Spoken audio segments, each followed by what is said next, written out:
Ladies and gentlemen, we are here to talk about the next potentially latest and greatest thing inside Watcher of Realms, which is going to be related to this banner right here. So as you've probably seen from the title and the thumbnail, we're going to be talking about Aedrin. I was lucky enough to pull him here on the 25th on Christmas Day. Apparently, I also forgot to turn my light on, so there we go. I'll look a little bit better now. But we pulled him. I've got him maxed out, I've got him booked, all that sort of good stuff. So we're going to be going through, breaking down his kit, doing a review of him, as well as doing a showcase and talking about his usefulness and if I think he's going to be a good unit going forward or not. Additionally, I was also lucky enough to have enough summons to be able to go ahead and pull Gwendolyn. So I do now have Gwendolyn on my account. She, of course, is very well known for her rage regen and her shielding capabilities, both of which are going to benefit Aedrin a lot as well. So he's kind of part of this new whole Northerner meta that they're trying to unveil, which is pretty cool. We do also have, of course, King Hars to pair him up with. And he has his very cool looking Santa skin now too, so we're going to be very festive with it here today. But what does he do? Well, he's a 20 cost fighter from, of course, the Northern Realms. AoE physical attack, durability, ally buff, and defense penetration. So let's go ahead and take a look at the kit. Now his talent, one of the longest talents in the game. Damage scales off of HP. When HP is above 30%, HP is depleted before the shield when taking damage. Reduces damage taken by 20% when shielded. So essentially, this guy is going to be losing HP instead of shield even when he's shielded. And then when he's taking damage, while he has a shield, he's reducing that damage taken by 20%. Pretty decent already, right? The fourth basic attack deals an extra 300% damage when shielded. During the ultimate, the number of basic attacks required to trigger this effect is reduced by 2. So during the ultimate, it's going to be every second attack is doing 300% damage when shielded. When dealing damage, also deals extra damage equal to 30% of the current shield strength. So simply put, you want this guy to have a shield at all times and you want him with damage stats, right? Pretty basic stuff. Basic attack deals 120% damage to up to 5 enemies, and he is, of course, a normal damage dealer, so he's not doing magic damage or anything like that, so that's something to consider there as well. His Frozen Bloodline passive when shielded gains 20% extra HP and 15% extra penetration, so some defense ignore as well as extra HP is pretty nice. Glacial Crown passive converts 50% of damage taken within 6 seconds into a shield that lasts for 15 seconds and stacks up to 50% of max HP. This effect has a cooldown of 30 seconds. Basic attack or talent enhanced basic attack triggered reduces this cooldown by 1 second. So basically, when this guy's got his ultimate popped, he's going to be reducing this Glacial Crown cooldown by quite a bit, which is very, very nice. Now already, without even looking at the ultimate or anything like that, it seems like this guy's going to be a bit of a beast for something like Guild Wars, right? He has a lot of survivability, he has some control, and he has a lot of healing as well in his kit. Or not healing per se, but shielding, right? So he's allowing himself to put shields. He's got a lot of damage. He's got good range. Let's go ahead and take a look at the ultimate. When the ultimate is triggered, immediately inflicts Ice Burn on up to 8 enemy targets in range. What is this? It's a new debuff. If the bearer is not an elite or boss, they immediately take damage 1 time equal to 20% of their max HP. Upon death, they deal 150% AoE damage 1 time to up to 5 enemies around. So what's cool about this is it's 20% damage based on their HP if they're not an elite or boss, right? So any sort of units that you have coming against you inside GVG are going to take this, as well as he's going to be able to do extra damage to them. They also get this mark, right, which is going to last for the full 25 seconds. So as soon as they die, and it doesn't matter if it's by him or somebody else, they're going to do that big AoE burst for up to 150% damage 1 time. And this goes on to up to 8 enemy target. So essentially, when that burst happens, right, so you have to consider 150% damage times 8 instances of that happening. That's 1200% damage this guy is inflicting over time with those bursts on top of any basic attacks he may do. During the ultimate, gains a shield equal to 30% of max HP each time an enhanced attack is triggered, stacking up to 100%. So this is going to be every second attack. He's getting a shield for 30% of max HP. Again, bringing so much survivability that I can't help but think that this guy is going to be insane for GVG, right? A tank that you just simply cannot get through. When the ultimate ends, consumes all shields to the 300% AoE damage plus additional AoE damage equal to all the shield strength to up to 8 enemy targets in range. So if you have this guy with a lot of shield and he's doing this AoE damage equal to the shield strength, when this happens, he can be doing a lot of damage. So we're going to really see that synergy again with somebody like a Gwendolyn, or perhaps even if you don't have her, you may have to go down to somebody like a Vortex with his HP shields as well. But that's his kit. It's very, simplistic when you first look at it, but it definitely is pretty complex when you take everything into consideration. A1, when the ultimate is triggered, a hero immediately gains a shield equal to 80% of max HP. The shield's duration is the same as the ultimate, so at 25 seconds, of course. I believe, at least. Let's go ahead and double check that. Stacking up to 100%. So yeah, I'd have to think that it's going to be that 25-second duration. So that's on his A1, which is pretty good. A2, HP plus 1200. A3, targets inflicted with Ice Burn take 30% increased damage from the caster, so essentially just a nice little damage buff for himself is quite nice. A4, penetration plus 8%. And finally, A5, Frozen Bloodline grants 15% penetration to shielded allies within 2 tiles, excluding the caster. So this guy can now bring 15% penetration for 2 other units inside your team, which is absolutely insane. So there's definitely a few things that we're going to be testing him out with. I want to test him in Nightmare 4, of course, just the damage comparison there. I want to test him inside Gear Raid 1. I want to test him inside one of the gear dungeons, and I also want to go ahead and test him inside of Matrix instead. So the physical damage section of Matrix. Now let's go ahead and take a look at the artifact. So the artifact I have on him is going to be the maxed out Key of the Forsaken, so it's going to increase his max HP by 7% every 10 seconds on the field, stacking up to 3 times, so a 21% max HP increase, which is very, very good for him. Upon reaching the max stacks, increases his damage by 12%. Now, it is worth noting that currently there's an event going on for the artifact assembly, or the shard assembly, where you can go ahead and get his exclusive artifact, which increases his max HP by 10%, and damage by 10%.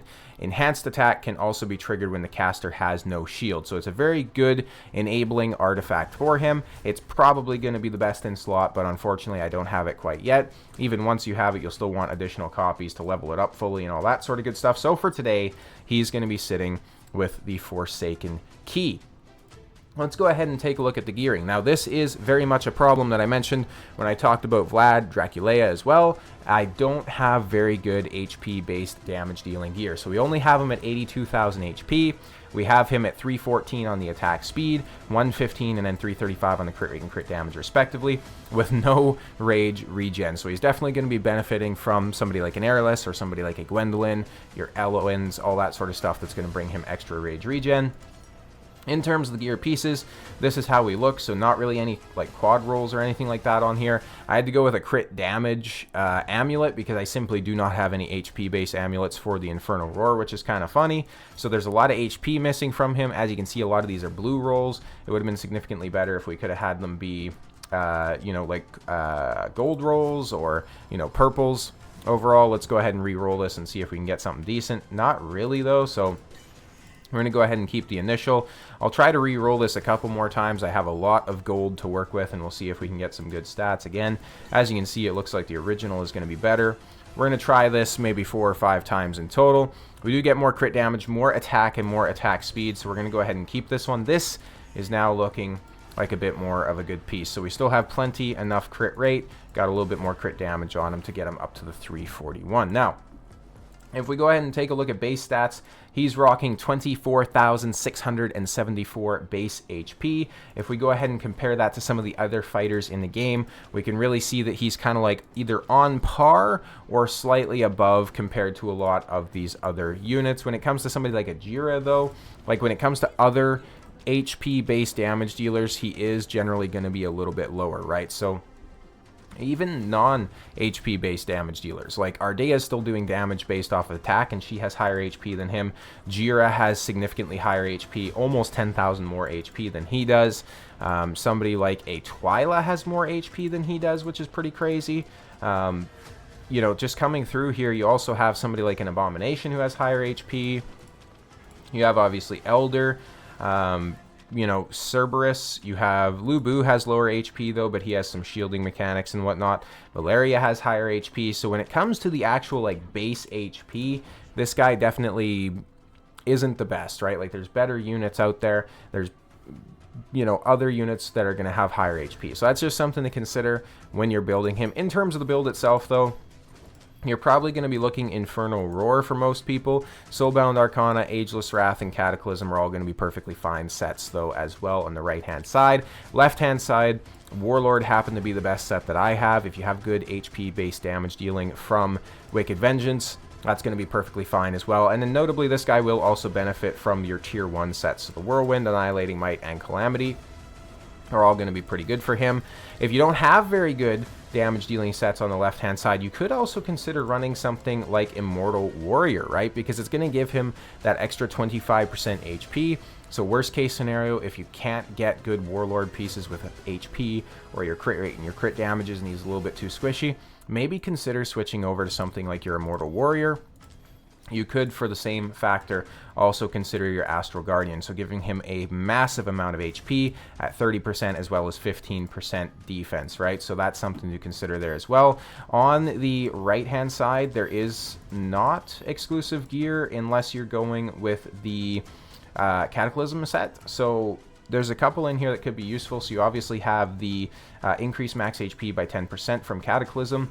You also have the Tempered Will, where it's going to give that max HP increase as well. So both very good exclusives for him, but, you know, not necessarily the sets that you're going to be running, right? So for example, Tempered Will, you're not necessarily going to be running on him, and then Cataclysm, you could definitely run on him, right? So if you have good HP-based damage dealing gear from Cataclysm, this will work perfectly fine. So a lot of factors to take into consideration when you're building him out, but all that being said, let's go ahead now and take him into Nightmare 4 and see what he is capable of with a team that is set up to enable him. So we're going to go Northerners.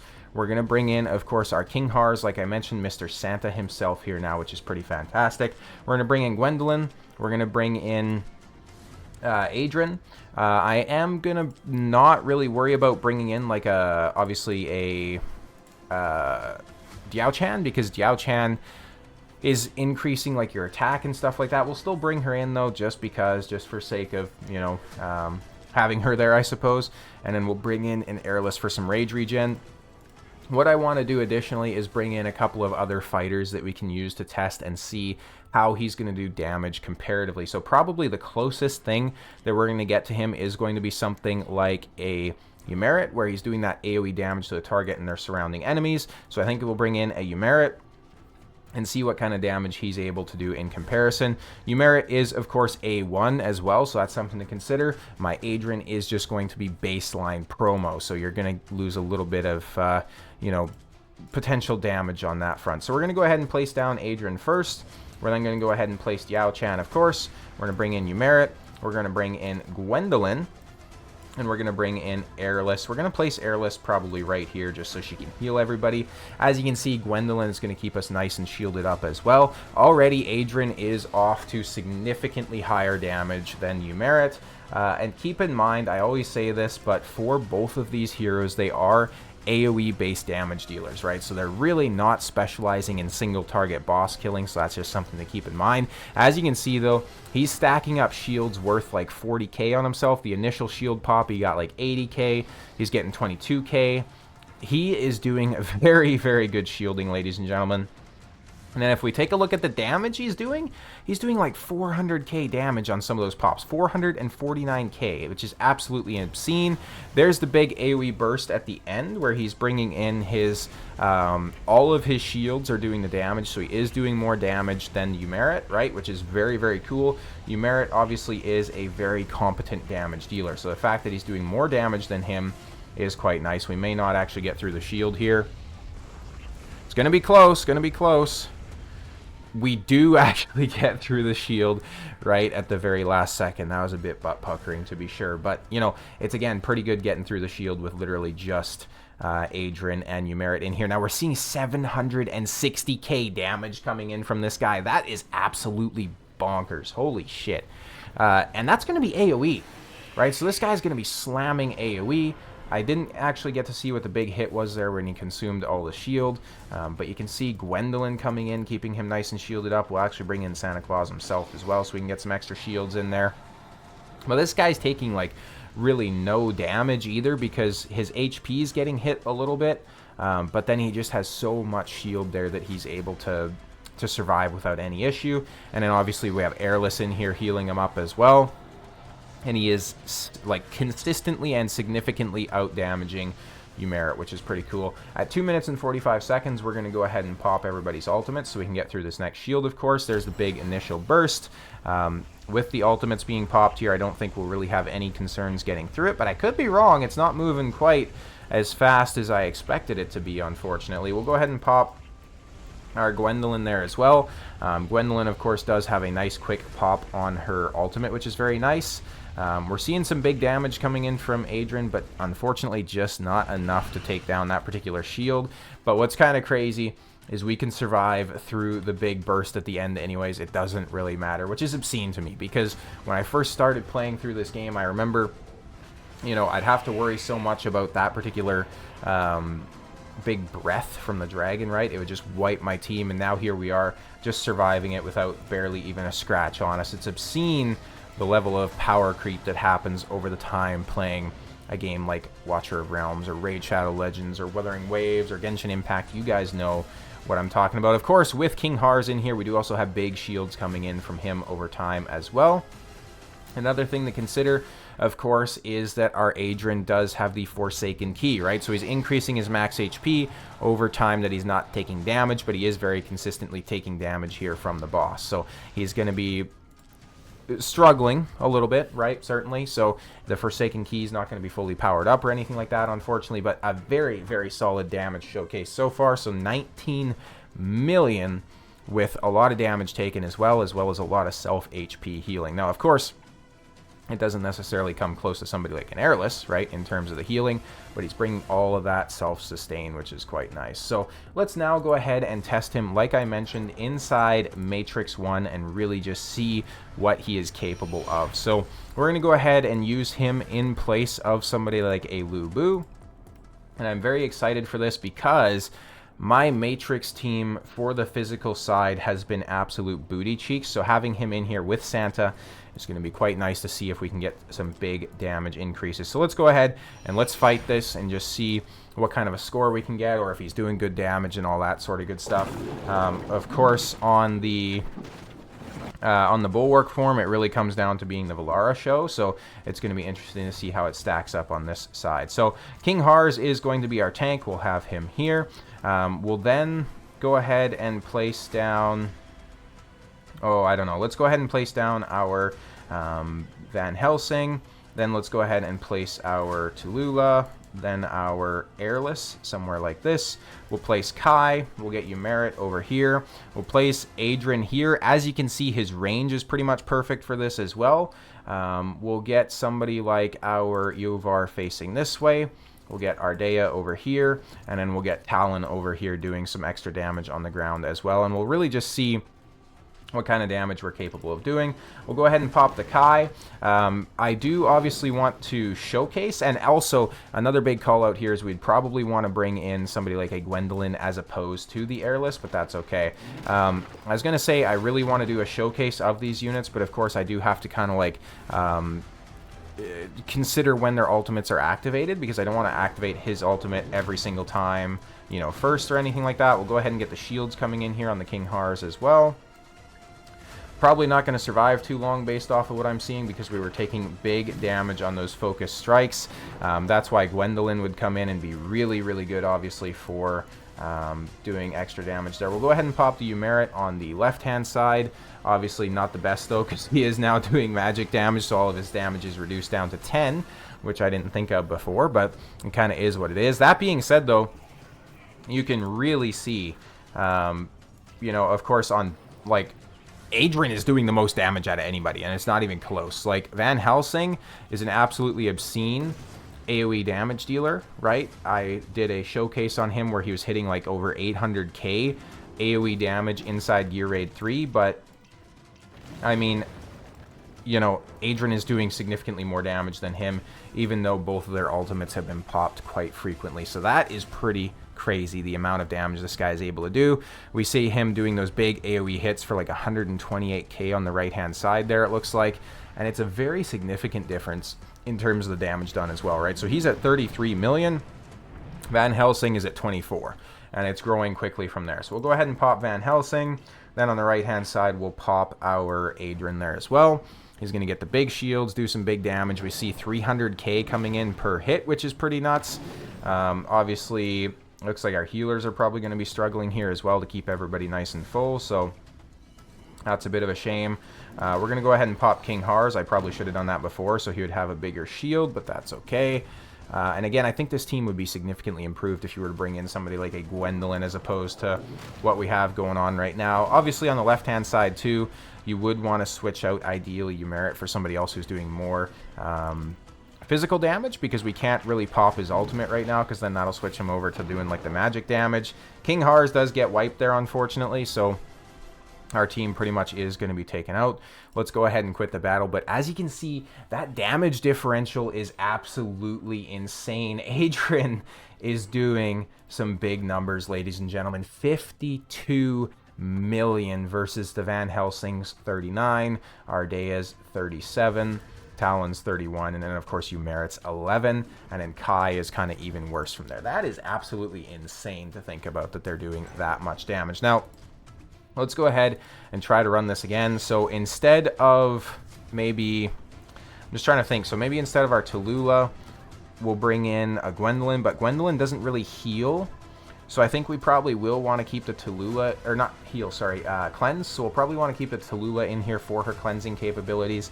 And then ideally we'll probably switch out the Eirlys for the Gwendolyn, because they can both heal and all that sort of good stuff. So we'll go ahead and try this instead. I am also thinking maybe instead of Kai, we'd want to bring in Nyx, because I do have a higher awakening on her and everything like that. Though that being said, Kai does have a pretty booty cheeks build. Like, he has no crit damage, right? So he is critting, he has good attack speed, but just no crit damage on him, and he's not even fully booked out. So he's perhaps being looked at a little bit unfairly.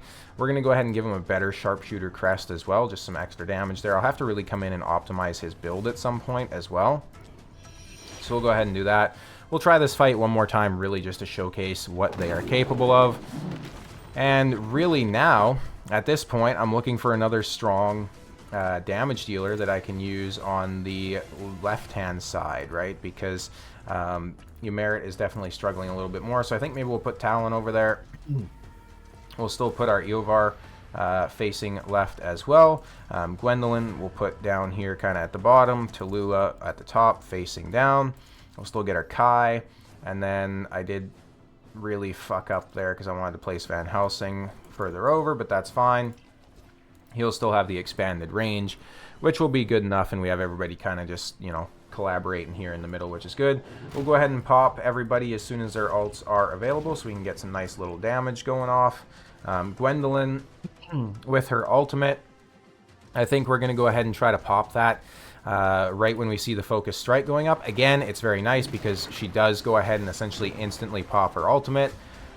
Excuse me. And then as you can see, King Harz, since he has the highest max HP, he's going to be going ahead and getting that shield and all that sort of good stuff. The only thing, again, to be concerned of here is we're not really getting a ton of healing from these healers, right? So that's something else to consider. And on top of that, it doesn't appear that she's cycling fast enough to actually get that shield out consistently for the King Harz. But King Harz does have his exclusive gear, which is going to prevent him from taking more than 33% max HP damage or something like that, I think it is. Obviously, if you have an Eirlys in this particular team, she's going to help you heal up significantly quicker as well. We have some good damage coming in. Actually, on the right-hand side is where we were struggling that time. Again, I think it does kind of, unfortunately, come down to Kai and his lack of damage there. So, as you can see, Kai is doing really piss all things considered, which is kind of funny. Only 4.7 million, so we definitely got to rebuild him because he does have awakenings and everything like that. So I can't see the awakenings in here, but I think he's like A2 or A3 or something like that. Like, he's definitely kind of up there. But Aedrin, as you can see, is doing significant damage as well. 344,000 on that pop. He is with inside Gwendolyn range too, so he's going to be getting very, very good shielding. And then obviously now switching out the Gwendolyn instead of the Eirlys, we now have him doing double the damage of the next closest unit, over double, and they're both A0, right? Very good builds on like both of them. Like my Ardea has pretty good builds for the most part, and then obviously you've seen the build for Aedrin. It could certainly be better. So the amount of damage that this guy is doing when he doesn't even have the best build possible is just absolutely nuts. We'll go ahead and pop Gwendolyn here, get some extra shields on everybody, which will help his damage output, and it'll help King Harz survive a little bit. The left-hand side is certainly doing a lot better now that we switched over the units. King Harz does go down, unfortunately, so now we're really going to be struggling to survive, which means that I'll probably want to bring in a better cleanser here as well. So maybe like Nerissa has to fit into this team or something like that somehow.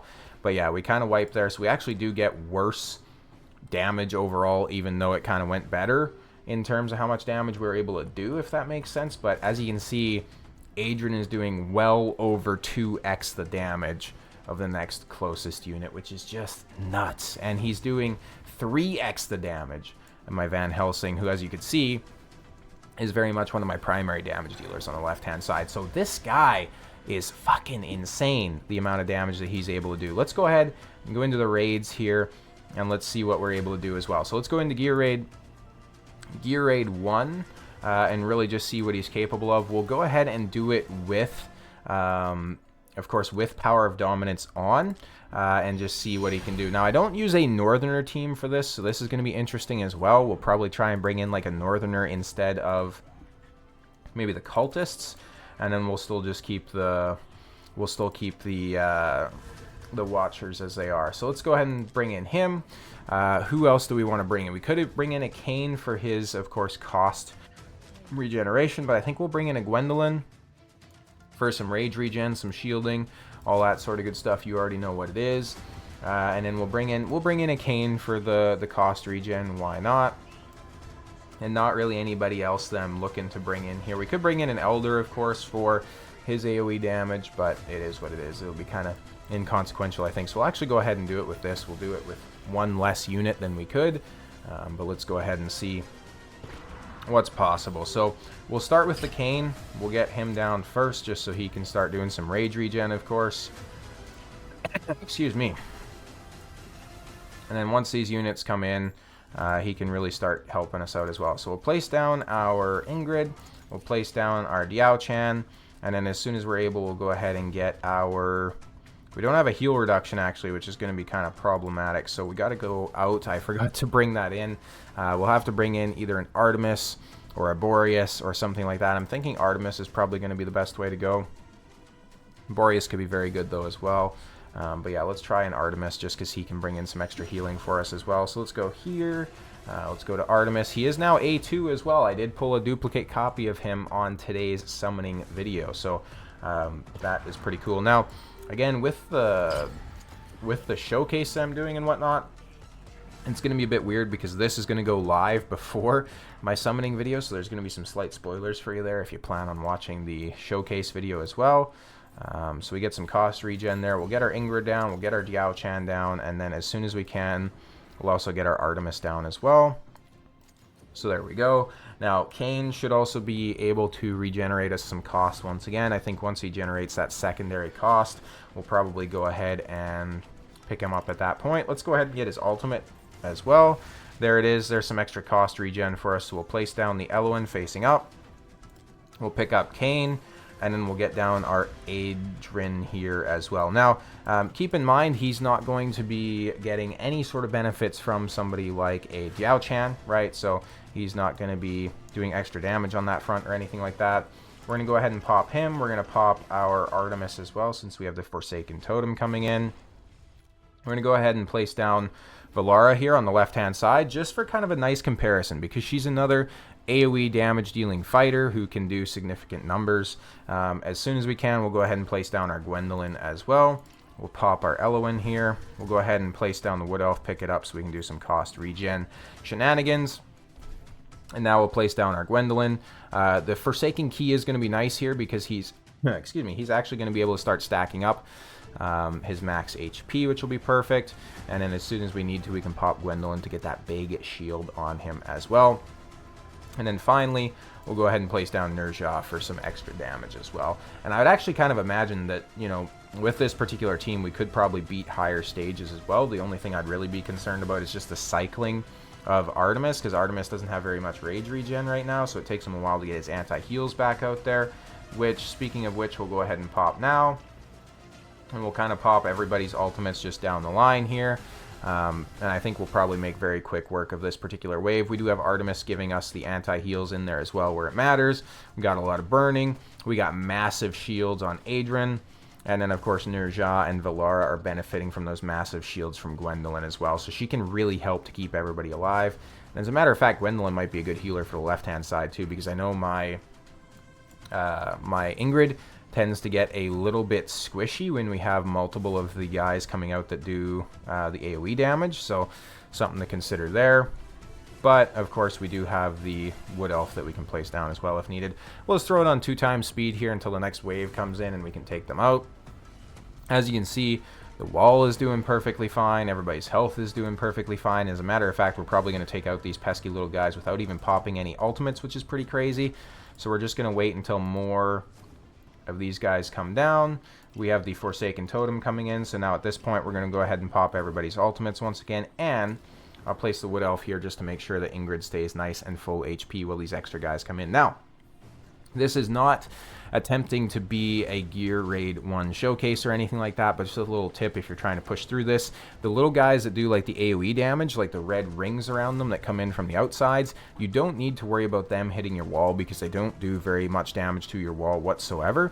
However, the big guys that spawn from the top that come in with the boss, those are the ones that you need to worry about when they're on your wall, because they're going to do the big damage. So just something to consider there as well. Now this is what I was kind of talking about here, where Artemis does not have his anti-heal available quite yet, so you may want to bring in like a Laurel or something like that you could cycle him with, because it's very annoying that the enemies were able to get healed there. But we'll go ahead and kind of pop everybody's ultimates here momentarily as well. Really just waiting for that next Forsaken Totem to pop up. And once it does, we'll go ahead and give everybody a nice little pop here. So there we go. And everybody's going to get their nice shields as well. Over 175,000 shield on the Aedrin at this point, by the way, which is absolutely nuts. So let's go ahead. Let's keep doing some damage here. And he has very good range. He has perfect range for content like this, where it kind of goes out and then expands to the sides, right? So he's like got that perfect range for content like this, which is very nice. As soon as some of these units start going down, what we'll do now is we'll go ahead and switch our Ingrid over into single target mode so that she can more efficiently take out the boss. The boss is going to place the Forsaken Totem. Actually, no, he doesn't, sorry, because there's nobody else here. So Ingrid now does some big bursts with her single target damage form. Ingrid's so good, man. She's so good. We all know this, though, right? It's not exactly a shocker at this point. So we're going to go ahead, burst down the boss. Now, I'm really interested to see this damage showcase. Really interested to see who did the most and how they compare. Go ahead and let me know down in the comments what you think the damage ranking is going to be. So again, we had Nerja, Valara, Ingrid, Aedrin, and Kayn doing some damage there, right? So let me know who you think is going to be on top, but let's take a look. Let's sell this crappy gear first. Go to stats. Interesting. Not quite what I expected. We do have, obviously, Ingrid doing significantly more damage. We have still very good damage from the Aedrin, though, right? Like, you think about when we had Kayn out there, he only did 500,000 damage in total. Aedrin is doing 166 million, which is pretty crazy. Nerja, Valara, and Ingrid are all significantly better suited to this stage, though, so that's a huge consideration to make, right? Because of the damage type, his physical damage is not going to be as valuable as the magic damage. And then, of course, we did also have Diao Chan in there helping out the magic damage dealers with inspiration as well. So the last thing that we're going to do, though, is we're going to go into the gear dungeon and test things out here. Now, I'm going to be 100% honest. I never remember which gear dungeon is which before I look at it. So gear dungeon 1, I think, is where we're probably going to test him out. We have physical damage immunity, though, which means that he's not going to be really any use whatsoever. So we do really need those magic damage dealers here. So we'll go ahead and test him inside gear dungeon 2 instead and see what he's capable of doing. So Let's go into stage 10. Now for this, I was using as you can see, like a Nightmare comp along with an Esotericist. So this is going to be interesting. We don't really have a Northerner comp that we can use for this. Like, we do have Ardea, who can be good in this as well, of course, but we'll go ahead, we'll run this and just see how he can perform kind of as is. So let's go ahead and take a look here. So you also have to bear with me. It has been a while since I've run through this particular content. I do know that we want Elwyn in this position, but we probably want the Valara to go down first so that she gets the invigoration buff from the Elwyn. Then we'll go ahead and place the Aedrin kind of behind her. Now, with the Valara, we can, of course, have good luck with her popping her ultimate when the enemy comes into range here, which is quite nice because it'll push her back. It'll do some damage, and it'll really just stop her from blowing up right in our face. So we got her down, which is perfect, and now we'll kind of just wait and make sure Valara gets the extra push back. She's about to explode, but there we go. Extra pushback is perfect. Now, I completely forget if we want magic damage or if we want physical damage first on the left-hand side. It's been so long since I've had to actually, beat this content, but you can see with Power of Dominance, so she's purple. I think that means we want magic damage, if I'm not mistaken. So let's go ahead and place down Numera. And then for tank on the left-hand side, I use Torador because he does some good stuff there. We're going to find out soon enough if we need magic damage, ladies and gentlemen. As you can see, though, with the Venoma as the leader for this particular faction, she allows those ultimates to be deployed nice and quick as well. So Numera is actually going ahead and healing the boss. So we want physical damage first. So we want our Moradin to come in. We're going to pop the Moradin instantly. I also got distracted there and forgot to pop my... oh my god, there. I completely fucked this up. Let's go ahead and try this again. As you can see, though, the Aedrin did significant damage to the guys on the bottom lane. Like, they were doing big numbers. He basically just instantly popped on those guys, which was pretty cool. So we'll go ahead now and place down Moradin so that he can get ready to take out the boss when it comes in. Valara should have her pushback available now. I did deploy her early enough. We'll go ahead and pop her ultimate, and she'll get the next pushback instantly as well, and then do damage to the enemy out there. So hopefully that'll be good enough. At this point, we'll go ahead and place down our Hatsuit so that she can start doing some damage, and we'll also have her available to do the damage, right? So usually she's able to take out some of those units on the bottom before they even replicate, which is nice. We'll go ahead and place down the Wood Elf, pick up the Wood Elf, and then we'll get our Torador placed down as well. And then we do also have to think about placing down our Olog on the top so that he can tank when the enemy comes in. Now, we do need magic damage on the top row. So we need physical damage for this particular enemy coming through, but then the next enemy coming through, we're going to need magic damage to deal with it. So we'll go ahead and get our Olog placed down here. What I really want to see now, though, is the damage coming in from the Aedrin on the bottom. So let's go ahead and pop our Moradin. Let's go ahead, and as soon as they get within ultimate range, we're going to pop our Aedrin as well. And as you can see, we get like a nice little burst there, and then he's continuing to kind of just do damage to them. And then as soon as they die, they do the big burst for like 400k, which is perfect. We're going to get our Numera placed down here. And then Numera should be able to do enough damage to the boss to take it out. Unfortunately not, but whatever. We'll go ahead and pop the Hatsuit. I'm completely messing this up. Again, it's been so long since I've tried to beat this content. So what we would have wanted to do there first would be pop the Hatsuit so that she takes out these guys, and then pop the Numera once we've picked up the Hatsuit. But it kind of is what it is at this point. We'll go ahead and pop again. I think we're going to get wiped here, though, because of the damage coming in from that, but actually we're okay. And then I've completely screwed myself again because on the bottom we need magic damage for this enemy coming in, and we're just simply not going to have it, unfortunately. Nobody's going to be coming back quick enough. Generally, you need like a Hex or a Numera or something like that to do damage on the bottom. I mean, go ahead and try to do some damage with the Venoma, but I don't think it's going to be enough. Venoma's kind of a little bit of a poopy hero, to say the least. But my Numera's coming back pretty quick. We should be able to make this happen. Actually, we'll keep placing down and then picking up the Wood Elf, just so we can get a nice amount of cost regen.